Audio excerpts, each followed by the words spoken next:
All right, Curtis, you're back, man. Another fight week. How'd you hold up during the pandemic? I'm sure coming into, when you imagined your next fight, it wouldn't be under these circumstances, but you holding up all right? Yeah, it wasn't too mumuch of a change. I was able to train with a few of my teammates and coaches.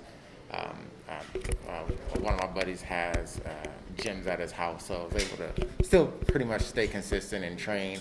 Added some weightlifting, something I never really got to do, so that was the quarantine plus, I guess. Yeah, and how long have you known about this fight? I heard you had a different opponent at one point, and then Sabah stepped in. Yeah, I had a different opponent. I was supposed to fight on the first show back. But I got pushed back 2 weeks, dropped 10 pounds. But, it's more time to prepare. I'm never going to complain with more time to prepare. That's true. You're probably just happy to be back. And was it tough at all to make that switch going through the pandemic and then all right, now it's go time? No, because, I've been training consistent the whole time. So it wasn't too much of a change. It was just, the anticipation was building up, the anxiousness was building up, so I was ready. In your last fight, you fought an up-and-coming prospect. In this one, you're fighting a guy that's kind of solidified on the Bellator roster. He's been in the UFC. Was this kind of the next step that you were looking for in Bellator? Yeah, I'm not in here in this game to fight, to get easy fights. Not necessarily saying Moses is the easy fight. But I want to fight the best of the best, and I feel like I match up well with him. I'm the better side of the matchup. So, yeah. And were you familiar with him at all? Was he somebody you had to kind of look up when they offered? No, I'm a fight nerd. So I watch fights all the time. So there's nobody going to be put in front of me that I don't know everything about. So, or I haven't seen fight before. So I enjoy the study part of the fight game too. And I think a lot of people are excited for this matchup. Stylistically, it seems like it's going to be a fun one.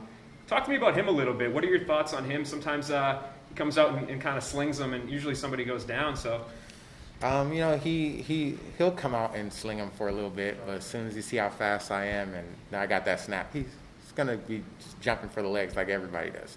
Everybody turns into a wrestler when they fight me. And is that really the thing you think is going to be the difference in this fight, the speed? Yeah, speed. And, I got power, too. I crack, too, so... And I don't go out there for a slugfest. That's not my style. So if you come out for a slugfest against me, that's how you get knocked out. So. Yep. And I'm sure before your last fight, everybody asked you, what are you expecting to do in Bellator? How excited are you? They ask you questions about the future. Now that you're here, you've gone through a fight for them, and this is your second week. How happy are you to be with Bellator and doing what you're doing? Yeah, I love it here. Everybody's really nice. Everybody from backstage or back office to the front office, everybody's super nice. So I have no complaints. I love it here. And where do you think a win over Sabah puts you in the division? Do you feel like we can start talking about those top 7 or 8 contenders in your division? Yeah, definitely. I feel like even with or without this fight, you can already put me up there. Based on just my resume, and there's some fun fights there. Yeah, and you said that he cracks, but you crack too. Do you feel like you're going to be able to get a finish in this fight? Is that kind of the way? I'm going for a finish. That's what this is all about. It's just finishing them. Gotcha. Well, I appreciate the time, man. Good luck on Friday. Thank you very much.